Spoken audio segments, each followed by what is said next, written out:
All right, we're going to finish up chapter 21 here today. And one of the things I want to talk to you about is making an error.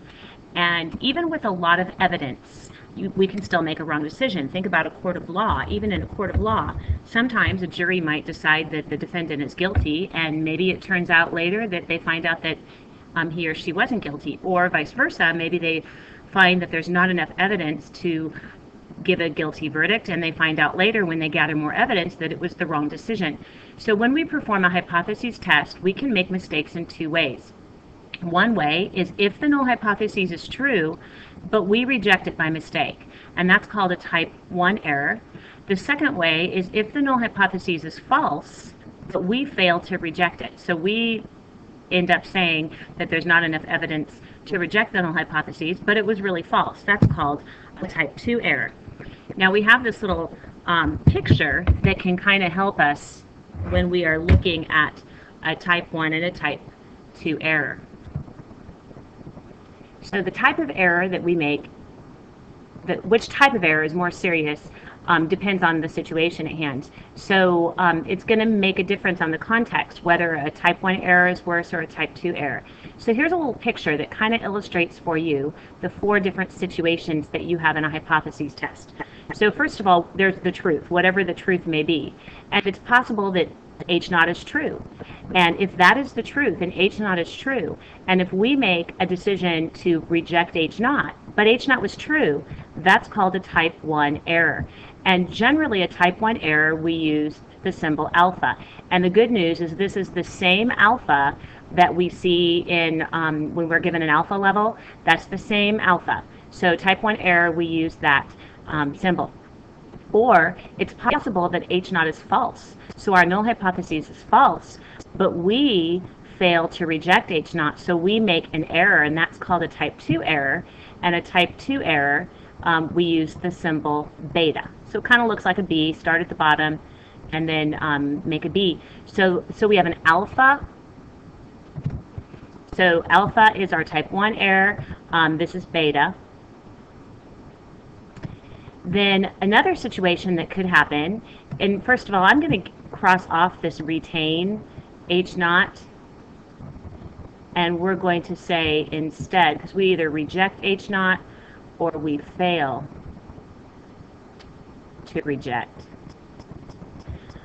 The reason I would say that, even though retain is okay, it sounds an awful lot like accept, and so I wouldn't want you to make the mistake of saying accept H0 by mistake. We don't ever accept H0. We can only fail to reject it. Another situation that can happen is H0 is false and we reject H0, and that's a correct decision. And that's actually what we often want to show is true. And we call this one power. This is called the power of the test. Probably shouldn't have used yellow.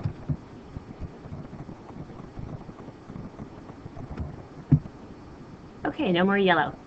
And the value of the power of the test actually can be calculated. And the power of the test is equal to 1 minus beta. So those are the parts that we are actually interested in. We have a type 1 error that we use the letter alpha, a type 2 error for beta, or we're interested in the power of the test. And that's making a correct decision. But it's a decision that we're hoping, as a statistician, you're hoping to be able to reject the null hypotheses, because remember what that means. That means that you can accept what you're trying to prove. Now, the one case that doesn't get a special name, because in all honesty, we really don't care about it, and that is when H0 is true, but we fail to reject H0. That's not very interesting. We don't really care so much about that. It's a correct decision, but it doesn't get a special name. Now, you won't really have to know how to calculate a type 2 error. Type 1 error will be easy because it's going to be related to our p-value. A type 2 error, you will not need to know how to calculate that. You also will not need to know how to calculate the power of a test. But this is what you do need to know. So we know that beta equals 1 minus power. So you have to know that relationship. Well, we want power high.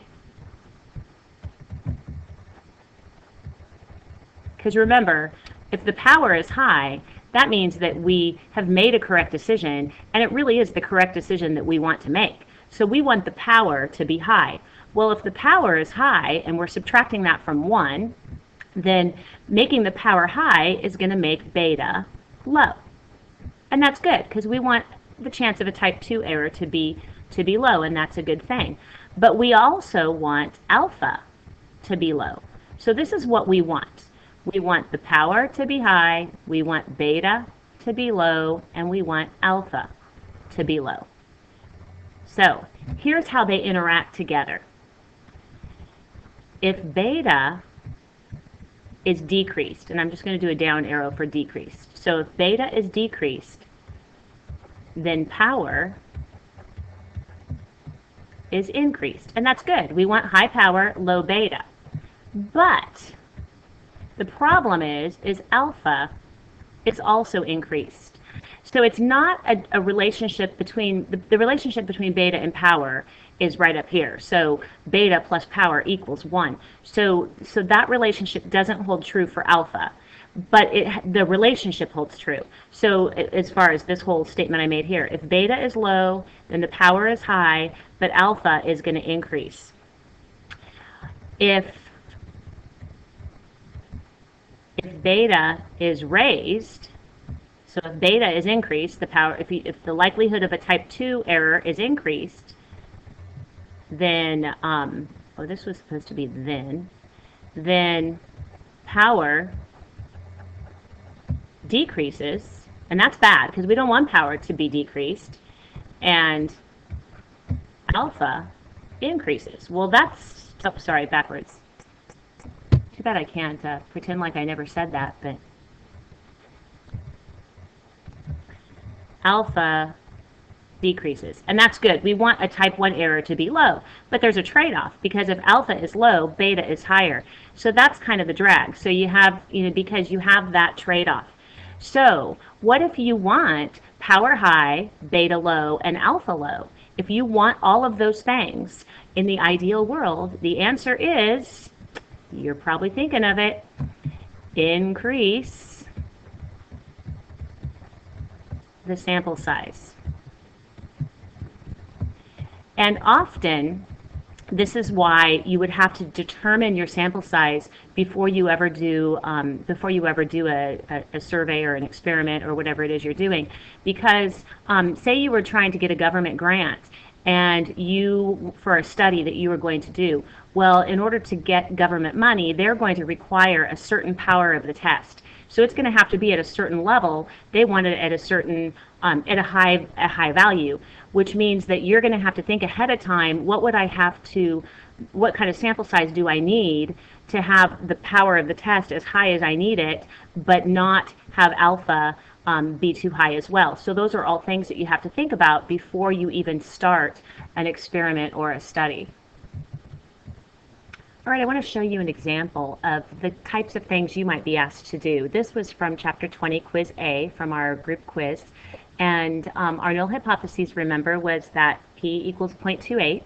28% of Black Americans have experienced times when they couldn't afford medical care. And our alternative hypothesis was that that proportion was greater than 0.28. Now, if you remember, I believe our p-hat value turned out to be 38%, but remember your p-hat value is not mentioned when you are doing your null and alternative hypotheses. So let's look at what a type 1 error would be in this case. So a type 1 error, remember, is to say that H naught is true, but we reject. So that's an error. So what would that mean? H naught is true, because writing it out like this is not in context. I need context. So I could say H naught is true, so 28% of Black Americans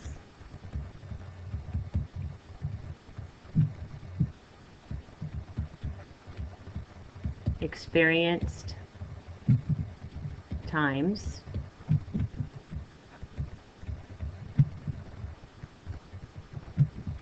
when they couldn't afford medical care.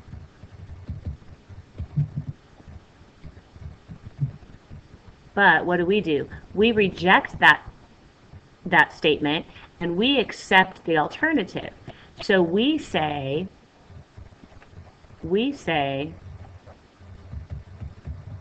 it's higher. So there'd be some consequences for that.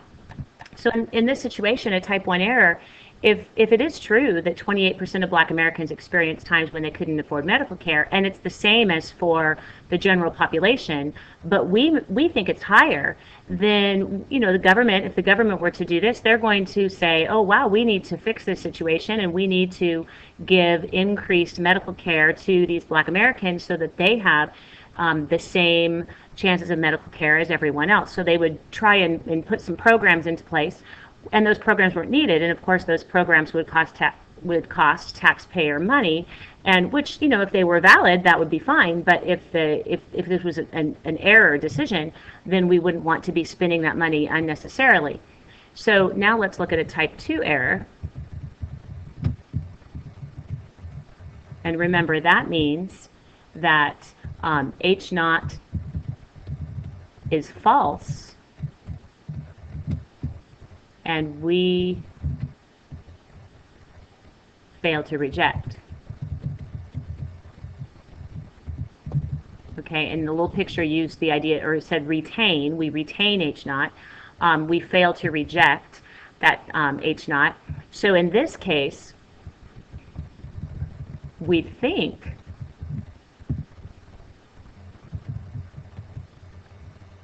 the Black Americans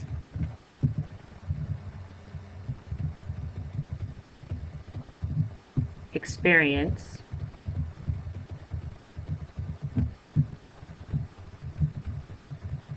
is the same as everyone else in the population.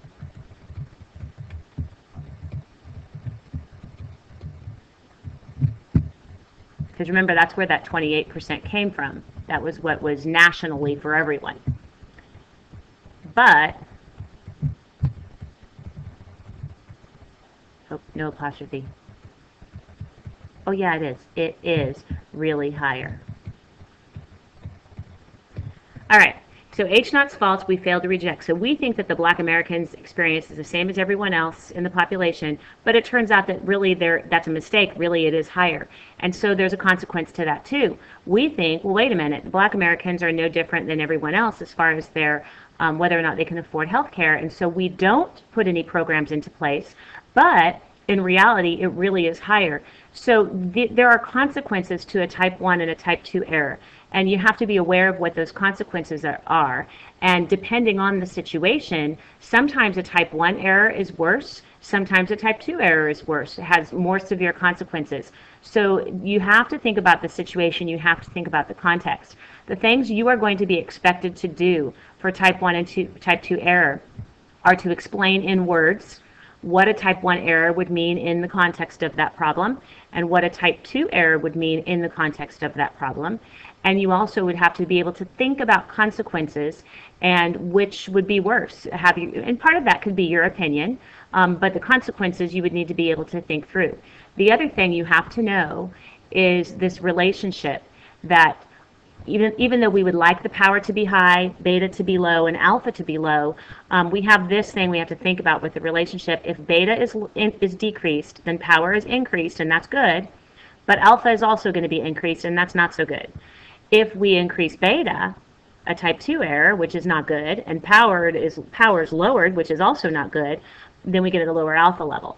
I mean, I could say this backwards. If alpha is decreased, then beta is increased. So those things go together. The cure-all is increase the sample size, but then again, remember, say you were doing a study on a costly medication, and the larger your sample size, the more money it's going to cost you to actually to do the study. So those are all things that have to be addressed before you ever start your study or your experiment.